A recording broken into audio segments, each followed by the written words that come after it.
Salut la team, la dernière bande-annonce de Thor, Love and Thunder est arrivée, donnant un aperçu encore meilleur du prochain film Marvel, ainsi qu'un aperçu horrifiant du méchant MCU de Christian Bale, Gore the God Butcher. On en parle dès maintenant, let's go. Petit message avant de réellement commencer cette vidéo, on est plus de 550 sur la chaîne, merci énormément à tous ceux qui se sont abonnés. Quant à ceux qui hésitent encore, abonnez-vous, c'est gratuit, merci d'avance, merci.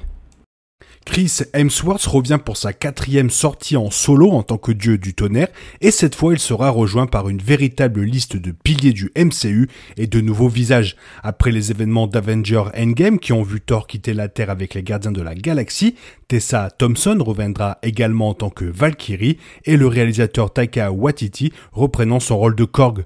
Dans un coup d'état majeur, Natalie Portman reviendra également en tant que Jane Foster avec Love and Thunder qui marquera ses débuts en tant que Mighty Thor. Russell Crowe jouera également le rôle de Zeus avec Christian Bale pour compléter le casting en tant que Gore le dieu boucher. La première bande-annonce de Thor Love and Thunder promettait un grand retour pour le héros titulaire sur l'ère de Sweet Child of Mine de Guns N' Roses, le retour de Waititi en tant que directeur du MCU dans la même veine que son Thor Ragnarok, acclamé par la critique qui a vu Thor transformé de l'un des Avengers les moins notables en un adorable hipster à la recherche d'un but plus profond dans la vie. Cela sera exploré plus en détail dans Thor Love and Thunder, car l'auto-exploration est soulignée dans la première bande-annonce qui montre Thor prenant sa retraite avec le Stormbreaker et partant à travers le cosmos pour trouver son vrai moi. En cours de route, il rencontrera Gore, des dieux grecs et son ancien amante, mettant un frein à ses plans de découverte de soi. Maintenant, Marvel a sorti la dernière bande-annonce de Thor Love and Thunder. Dans la vidéo, on peut voir Korg raconter une histoire en tant que narrateur, détaillant sa vie après Avengers Endgame. Nous voyons la réaction du dieu du tonnerre à sa première rencontre avec Jane Foster en tant que Mighty Thor. Ensuite, la bande-annonce Thor Love and Thunder plonge profondément dans le conflit qui conduira à la dernière entrée du MCU. Gore, le dieu boucher, arrive avec un air assez terrifiant et annonce son objectif d'éliminer tous les dieux qui existent. Toujours dans cette bande-annonce, vous trouverez le premier aperçu de Zeus de Russell Crowe et d'autres aventures de Thor dans ce qui est vraisemblablement l'Olympe. Dans un moment caractéristique de Waititi, Thor est déshabillé sans cérémonie devant un grand nombre d'Olympiens et leur réaction est hilarante.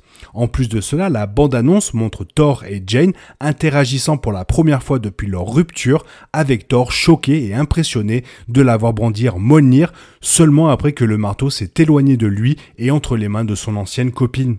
Bien sûr, tout cela n'a rien à voir avec la plus grande révélation de la bande-annonce de Thor Love and Thunder. Comme son prédécesseur Doctor Strange 2, le MCU se mêle à nouveau d'horreur, avec Gore le dieu boucher de Bale, trempé dans des noirs d'encre et un gris cendré, qui ne sert qu'à mettre en évidence ses sinistres yeux jaunes. Ce qui suit est une séquence de Gore détruisant une planète, proclamant son désir de tuer tous les dieux, et une bataille entre lui et Valkyrie et Thor.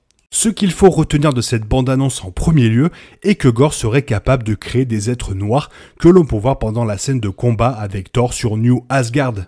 Deuxième chose, le Mjolnir serait aussi capable de se séparer en plusieurs morceaux et de se reformer en marteau, ce qui est plutôt un bon point si vous avez plusieurs ennemis en face de vous. Autre chose très intéressante, on peut voir Valkyrie affronter Gore avec la foudre de Zeus, donc à mon avis le dieu grec de la foudre ne sera pas longtemps dans le film et peut-être tué par Gore pour montrer à quel point Gore est dangereux. Ensuite, certaines rumeurs disaient que le Thor de Jane Foster pourrait être un variant et il n'en est rien, c'est bien l'ex-copine de Thor et elle semble moins impliquée dans cette ancienne relation que Thor Odinson vu que lui se souvient au jour près de la dernière fois qu'ils se sont vus. Je ne ferai aucun commentaire sur le casque de Thor qui pour moi est trop gros et surtout affreux. Par contre, chose intéressante, à un moment donné, Jane se retrouve au milieu de statues et il semble que sur la droite ce soit le Living Tribunal, déjà vu dans Loki et vite fait dans Doctor Strange 2. Et sur la gauche, ça ressemble à la mort, alors je me demande si ça serait pas une salle de trophées pour Gore, le mystère reste entier. À un peu moins de 2 mois de la prochaine sortie du film Marvel, la bande-annonce de Thor Love and Thunder ne sert qu'à faire la promotion de l'une des plus grandes sorties de l'été et probablement de la plus audacieuse visuellement du MCU depuis le dernier film du dieu du tonnerre. Voilà, j'espère que cette vidéo t'a plu. Si elle t'a plu, n'hésite pas à la liker, à t'abonner, à la commenter, surtout à la partager. Ça m'aide à référencer la chaîne. Je te souhaite une bonne matinée, après-midi, peut-être une bonne soirée ou un bon week-end. Bisous bisous, hasta la vista.